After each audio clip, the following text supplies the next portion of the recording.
Okay, Mayor, I will turn it over to you. Thank you, Amy. So I'm going to go ahead and call the special meeting, the 6 o'clock meeting of the Citrus Heights City Council. And if you would do the roll call. Councilmember Bruins, Here. Councilmember Daniels, Here. Councilmember Middleton is absent. I believe she's trying to join. Vice Mayor Miller. Here. And Mayor Slowey. Here. Thank you. Okay, public comment. We didn't receive any comment ahead of time. Don't see anybody with their hand up. So I am going to move on to the study session. Carriage Drive, Lauppe Lane, Safe Schools Corridor Plan. Who's going to dazzle us with this tonight? All right, well, thank you, Mayor, members of the council. Chris Boyd, the city manager. We do have a study session for you, as the mayor just called out. So Leslie, are we starting with you? Yes, thank you. So hopefully everyone can see the presentation on their screens now. And good evening, Mayor Slowey and council members. I'm Leslie Bloomquist with the General Services Department, here today with information on the Carriage Drive and Lauppe Lane Safe Schools Corridor Plan. We're also joined tonight by two members of our consultant team, Alta Planning and Design. We have Libby Nachman, Senior Planner, and Jocelyn Walker, Senior Engineering Associate.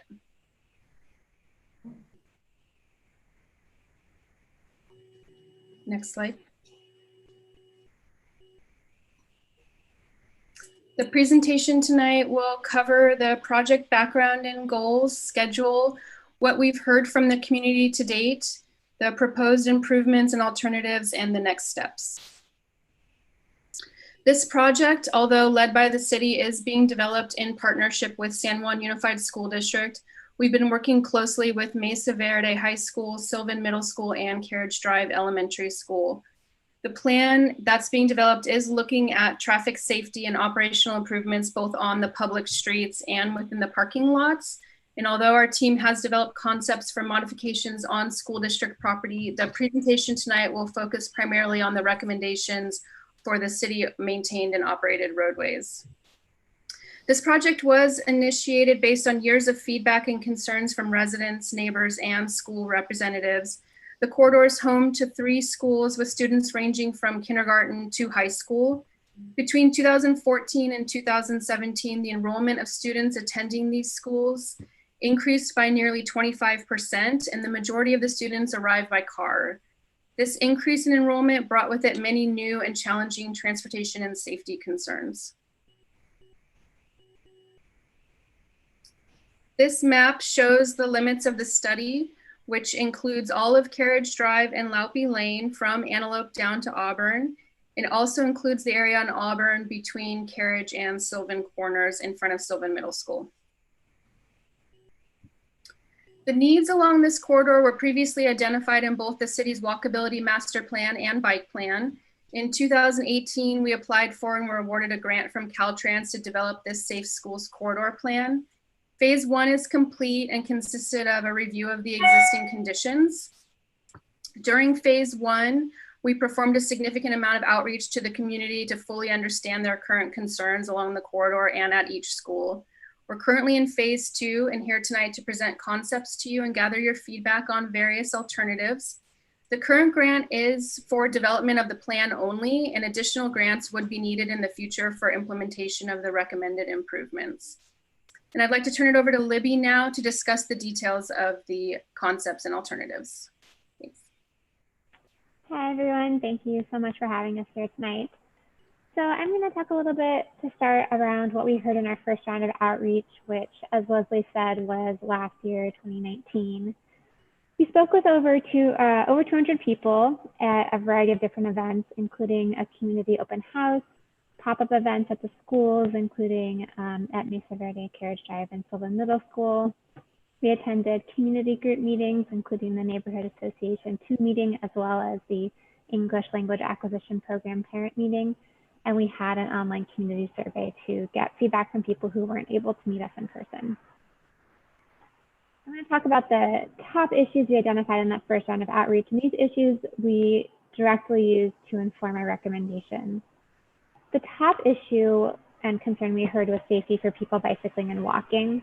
This concern was echoed across all the different meetings and events we went to as the top concern, specifically around students walking on Auburn Boulevard and bicycling on Carriage Drive, a note that vehicles were often parked in the bike lane.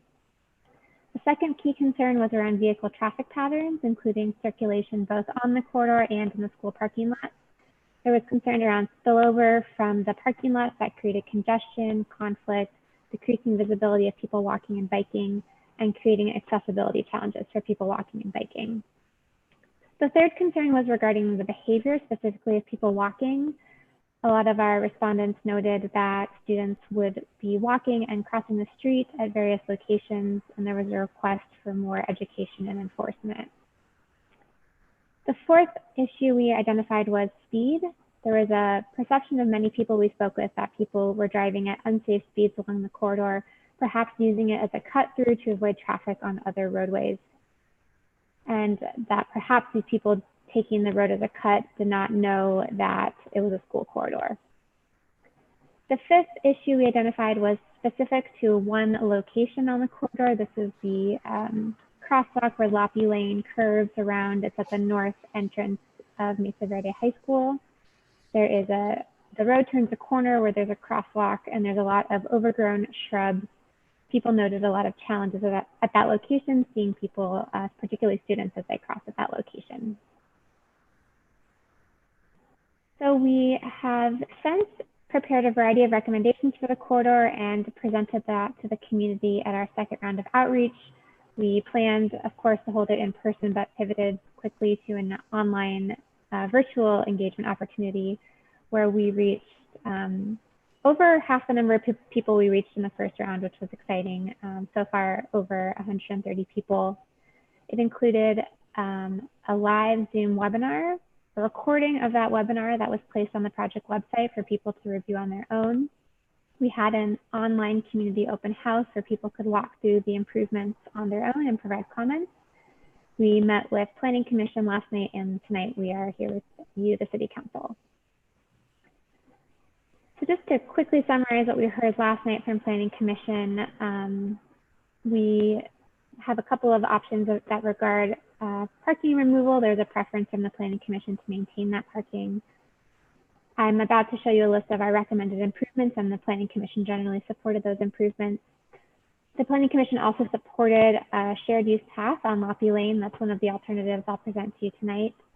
And we received a number of additional suggestions, including increased signage to bring awareness to the fact that this is a school corridor and incorporating school-themed public art into the improvements.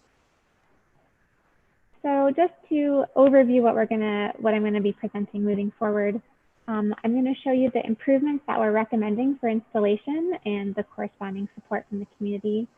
And then we're gonna move into a section where we're hoping to have a dialogue with you and get your feedback on three key aspects that didn't coalesce with community agreement and the outreach we previously did. This includes a couple of specific roadway improvements and then alternatives for the Carriage Drive section of the corridor and the Lauppe Lane section of the corridor. And we'll stop for part two. We'll have short discussions between each of those three bullet points. We'll try to keep it to 5 minutes to make sure that we can end the presentation on time. So I'm just going to go over really quickly the improvements that we are recommending for installation along the corridor. The first column lists the improvement name, and the second column, the % yes, indicates what percentage of people who took the survey supported this improvement. The top spot went to high visibility crosswalks. We recommended a rectangular rapid flash beacon pictured here on the left at Carriage Drive and Midnight Way. This is a signage that flashes only when a button is pushed, so it's used primarily at crossings to indicate when people are crossing and suggest to drivers to slow down. It has a strong track record of improving adherence to yielding to people crossing. We are proposing a wider sidewalk along Auburn Boulevard to support the surges of students as they walk along that roadway after school, speed humps to slow speeds, curb extensions to shorten the crossing distance, especially for younger folks with shorter legs, vertical curbs along the corridor to keep sidewalks free of encroachment, and green bicycle conflict markings at intersections to indicate where people bicycling are reaching the intersection. So I have images of all of these items here. Top left is the high visibility crosswalk. Bottom left is the wider sidewalk. Middle top is the speed hump. Middle bottom are the curb extensions. I'll note that the image here shows landscaping, but whether or not there's landscaping is ultimately up to the, during the design period. It may or may not include that landscaping. Top right are the vertical curbs, and bottom right are the green bicycle conflict markings. So the next section I'm going to present are the improvements that we would like your feedback on for further discussion. There are two improvements, the circular intersection and raised roadway, which I'll talk about next, and then I will present two alternatives for Carriage Drive between Kanai Avenue and Auburn Boulevard, and two alternatives for Lauppe Lane between Antelope Road and Pratt Avenue. So we are proposing two circular intersections, which pictured here, one at Kanai Drive, or Carriage Drive and Kanai Avenue, and one at Carriage Drive and Pratt Avenue. You'll see in the top left the results of the online survey. It was pretty split even between yes and no, with about 7% wanting more information. I listed in the top right the benefits of circular intersections, which led to our proposing them. They regulate traffic through intersections while also reducing speeds. This meets two of the project goals, which is to increase access for people driving while also increasing safety for people walking and biking. They allow for safe and predictable U-turns. I didn't mention this earlier, but a comment we heard a lot in the first round of outreach were concerns around illegal U-turns that happened as parents wanted to go back the direction after dropping off their kids. It would make U-turns illegally in the middle of the roadway, causing concern. And a last benefit is that they can include vegetation as pictured in this image here, or they can include public art. And the major trade-off we identified is that they are unfamiliar to some drivers, and this was echoed in the community feedback. So the second improvement we're proposing is a raised roadway. This is specifically at that location I mentioned earlier, the Lauppe Lane curve, the northern entrance to Mesa Verde High School. There was concern in this location around visibility, people taking this corner very quickly and not seeing people crossing. So we're proposing a raised roadway, which essentially is it's kind of a larger version of a speed hump. People driving will drive up onto the roadway, which will be high enough. It'll be at sidewalk level height, so about 6 inches higher. They'll have to slow down to drive up onto it, and then to drive down off of it, we'll need to slow again. There will be adequate pavement markings and signage to indicate the change in height. And we really see the benefits of this as reducing speed and encouraging people driving to be able to people walking. However, in terms of trade-offs, this is a little bit more expensive to install. And you'll see that in the feedback in the upper left that there was a pretty even split again between the yeses and nos, and a larger percentage wanting more information. The main concern we heard from the people who said no was concern about cost. So I'm going to stop here for we want to have about 5 minutes of discussion. Would really love your feedback on these two proposed improvements where we did not get clear direction from the community. And we're happy to answer questions as well. I'll speak up. This is Jeannie. Thank you for your presentation. In general, I support the improvements. I would just like to throw out a caveat, and that is that in regard to the roundabout or the circular intersection, is that make sure that if this is included in the plan, that it is designed well, there's enough space, and it is going to work. I mean, I think as a general rule, I really like roundabouts. The one at Fountain Square Drive and Stock Ranch Road works extremely well. But we also have history of having put one in a place where it did not work well, only to turn around a few months later and rip it out again because of all of the problems it caused and the consternation from the neighborhood. So, and we have a couple of small ones in Area 1 east of the freeway that are really ugly, that were put in a long time ago when we were first a city, very small, and they all have stop signs, which don't make sense to me at all. But so if we're gonna do this, let's do it well. That is my only comment on this. Thank you. Yeah, Jeannie, this is Jeff. I'd echo your comments on roundabouts. When they're done right, they work. But if you try to stick a roundabout in an intersection that isn't really big enough for it, it's a pain. So, that's my one caveat. If you're going to do that, make sure it supports it. And I think part of the other problem was where we had one and took it out, we also did curb extensions and some other things, and that just didn't work with the roundabout. So those bulbouts made it impossible to clear the roundabout. I'm not opposed to roundabouts. They just have to be done correctly. Eve, Brett, Portia, anything? Or are you guys good? I had a question about the raised pavement. You said it was the same level as the sidewalk. Yes. How do we protect pedestrians without a curb? So the raised roadway itself is what protects people walking, because drivers have to slow down so much to rise up onto the raised roadway, but they're moving extremely slowly. And it can also be treated with a different surface treatment. So the image we showed had sort of a brick texture. It could be a variety of textures, but that indicates to people driving that they need to be careful and look for people walking. So the whole thing is designed to raise awareness to people driving and slow them down, so that they're aware that there may be people crossing. And there will also be a marked crosswalk, further emphasizing that people are crossing. Now, I know you're not done with your presentation. I was curious if there was any school site improvements in conjunction with the street improvements. Yes, there are. We were not planning to present on those tonight, just in the interest of time. But yes, yeah. there are school site improvements. Do we not have a similar raised roadway at the right-hand soft turn off of Auburn Boulevard going south onto Van Maren going north? We do. I always wondered why that was.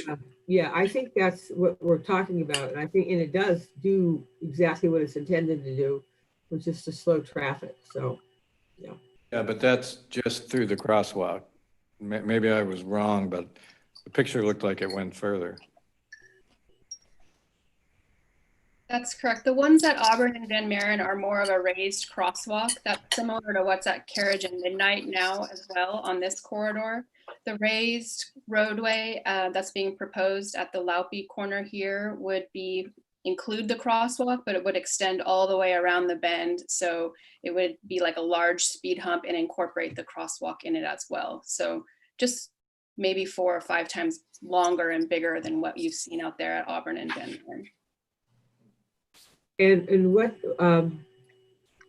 why so big? I mean, why that size?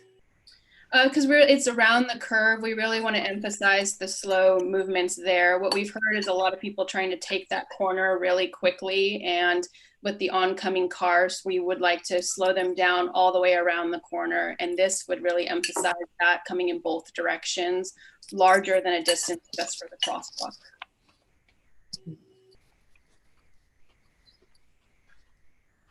Well, thank you all for your questions and comments. That was around 5 minutes, so just in the interest of time, I want to keep moving along, unless there's any other comments before we move on. Okay, thank you. So the next section of the presentation, we're going to be presenting our proposal for Carriage Drive between Kanai and Auburn. I'm just to orient you right now, this is a photo of the current layout of the roadway. It has 2 driving lanes, 2 parking lanes, 2 sidewalks, and 2 bicycle lanes. However, the sidewalks and bicycle lanes are considered substandard in that they are narrower than what is recommended for safety for people walking and biking. So we have 2 alternatives. The first alternative is pretty simple. It's to bring the bicycle lanes up to standards, widening them from 4 feet to 5 feet. In order to do this, driving lanes and parking lanes will be narrowed, the parking lane to 8 feet, the driving lane to 10 feet, and the sidewalks remain unchanged. And the second alternative, and apologies, just to orient you to what we're looking at a cross section of the roadway. So the left side of the road would be looking west if we're looking forward, but we're looking north, and to the right would be looking east, just to orient. So alternative 2 maintains the same improvement for the bike lanes. It widens them from 4 feet to 5 feet to meet standards. It also narrows the driving and parking lanes, but it also widens the sidewalk on the east side of the road to provide more space for kids as they walk in groups, or younger kids riding bicycles can ride safely on the sidewalk. In order to accomplish this, we proposed removing parking on the east side. So surprisingly, the community feedback did not have a clear winner, but surprisingly, there was a 51% support of alternative 2, where we widen the sidewalk but remove parking. Since removing parking can often be a contentious item, we wanted to bring this to you all to see what you thought.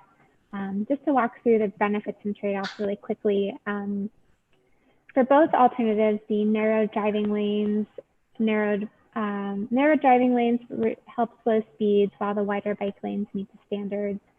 In alternative 1, a benefit is that we retain the parking, but in alternative 2, we really have that benefit of minimizing conflicts with people, particularly children walking, bicycling, and providing a space for large groups of children to walk. We've heard comments that children sometimes walk in the street because the sidewalk is too narrow.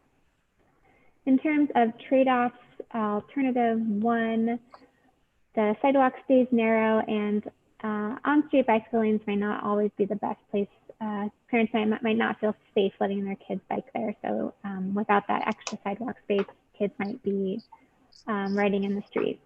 And alternative 2, the major trade-off is that we are proposing removing parking on the east side of the street. So I'd like to stop again for about 5 minutes and would love to hear your feedback between these 2 alternatives. If I could just ask, if you're not talking or you're eating, could you put yourself on mute, please? Thank you. I'll speak up on this one. I could never support removing parking on one side of the street. I'm not sure how far you're talking about, but if you're talking about in front of people's homes, there's just no way I could support eliminating parking for people in front of their homes.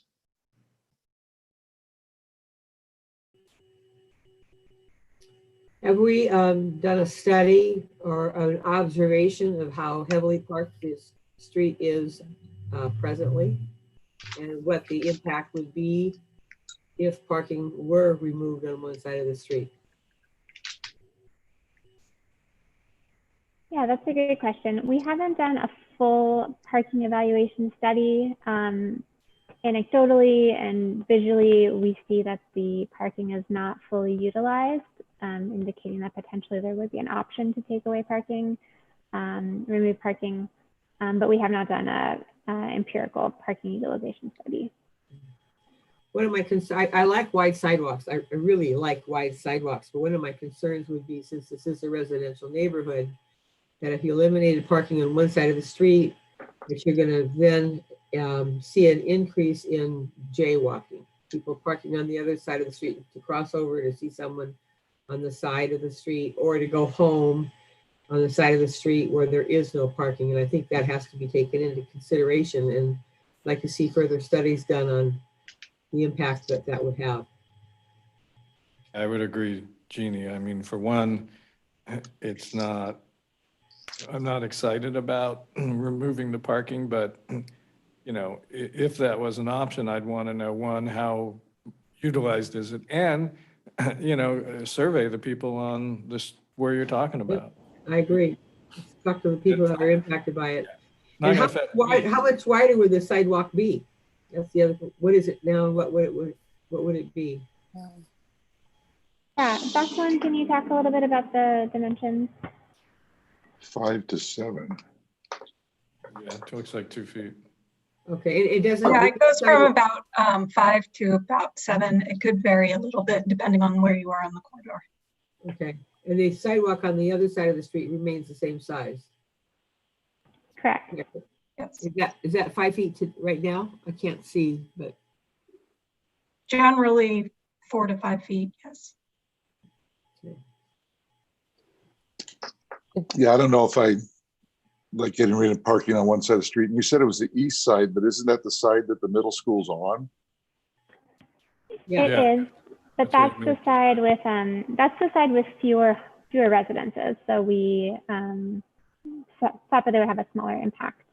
It just kind of goes to Jeannie's comment about then you'd drop your kids off and there'd be a lot of jaywalking. Maybe not solve the issue. So I'd lean towards alternative 1 right now. I agree with you, Steve. I think alternative 1, it seems unnecessary to get rid of parking. Seems like it will cause more of an issue than anything else. And keeping it more symmetrical, I like things, you know, to be kind of the same on both sides. So it makes it easier for pedestrians and for cars, you know, so that they're not worried about parking or the impact of kids jaywalking or anything like that.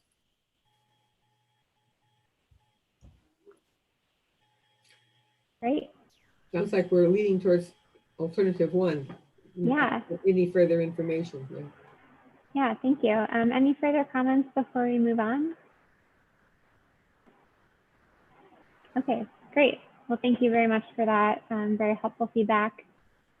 The last area we were looking for feedback is on Lauppe Lane between Antelope Road and Pratt Avenue.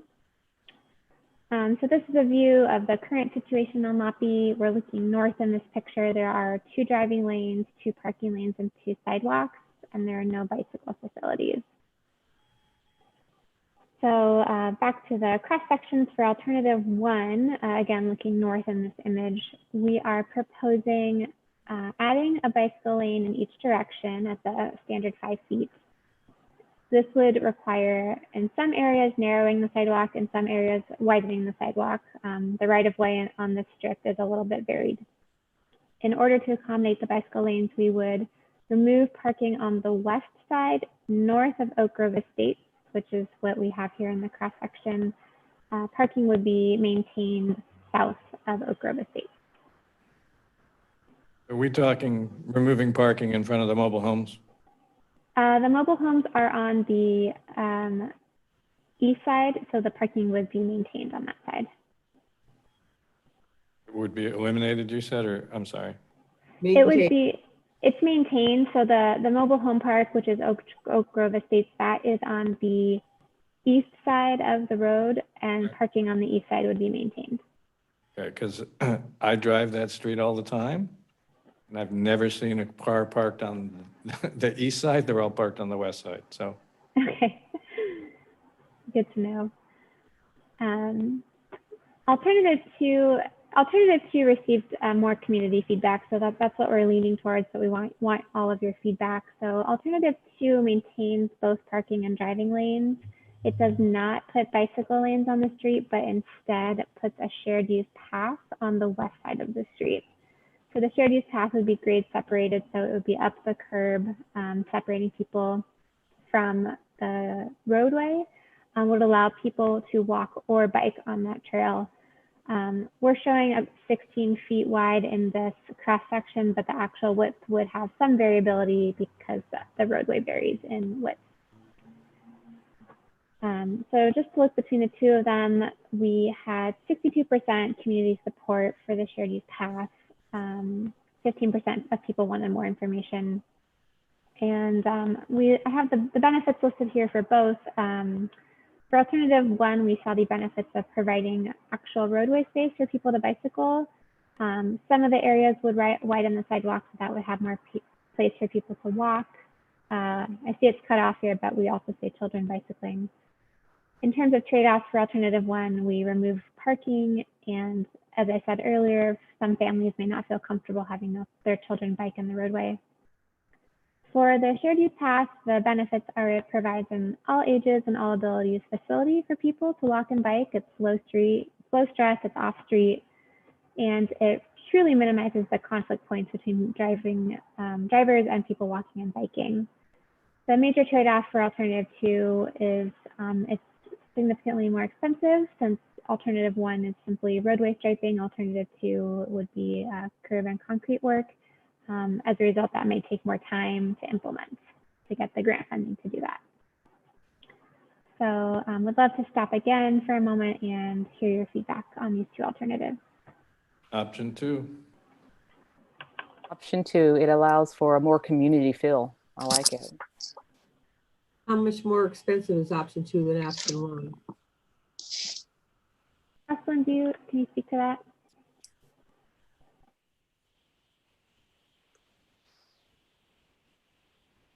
I think Jocelyn's presenting, so she's unmuting herself. I think it takes a second. Sorry about that. It's quite a bit more expensive when you get that much concrete work. You know, it's a lot more expensive. We haven't done any cost estimating yet. I think that needs to be done before I can give a definite answer. I like the concept of alternative two, because I like getting bikes away from the traffic. But I would want to know what the cost difference is before I signage and striping is generally, you know, very cost efficient. Concrete work, you're probably up in the hundreds of thousands of dollars. Okay, do we have an overall cost of this project? An estimate of this project? We do not yet. Okay, I think that's important to know before I make a decision on it. I do like the bicycle off the street, but if it's going to double the cost of the project, I think that's too big a price to pay. The other question I have is, given Jeff's comment as to why the parking was eliminated on the side of the street where they park, and it was accommodated on the side of the street where they don't park. And it makes sense to maybe swap that. So that was a decision based on where the connection to the school is, to Carriage Drive and Mesa Verde, so that the people on that shared use path would not have to cross. To just walk and not have to deal with traffic. Okay. Something I see is an alternative three, which is alternative one without the elimination of parking. In other words, what I'm trying to say is on alternative two, put the bike lane between the sidewalk and the traffic, but at road level, and then we don't have, it's just striping, it's not concrete work. So the parked cars protect the bicyclists. Just to clarify, you're suggesting a parking protected bike lane? Yeah, exactly. I didn't know the word for it, but yeah, that sounds like yeah. So the reason parking was eliminated for a portion of the roadway is just that it narrows to the point where we physically can't fit all of those. We can't fit 2 bike lanes, 2 travel lanes, and 2 parking lanes. Oh, I'm just talking one bike lane over on the left side. Oh, I see. I see. Yeah. One bike lane. I think the issue is that you wouldn't have, if you keep the existing sidewalk there, then you don't have enough room for a 2-way bike lane. Oh, got it. Yeah, and also, if we put bikes up with pedestrians, I think not only is there extra cost, but there may be more cost if we delineate with the type of paving to show where the bikes go and where the walkers go, or that may just be striping. But yeah, I'd like to know more before making a decision. Yeah, that delineation can be done with striping. Yeah, and I will say that the cost estimation is a part of this project. We have not yet done it because we wanted to finalize the design. But we will definitely be costing out the final alternative.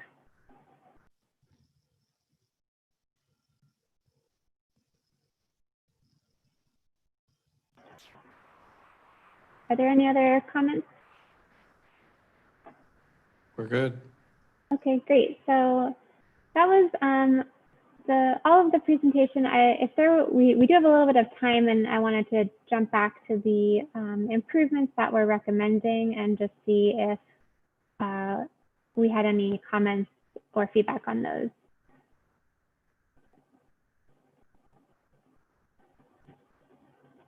Anybody need to jump back, or are we good with? Yeah, Jocelyn, can you jump back to that slide where we show the recommendations? Yeah, I actually think for the most part, we're good.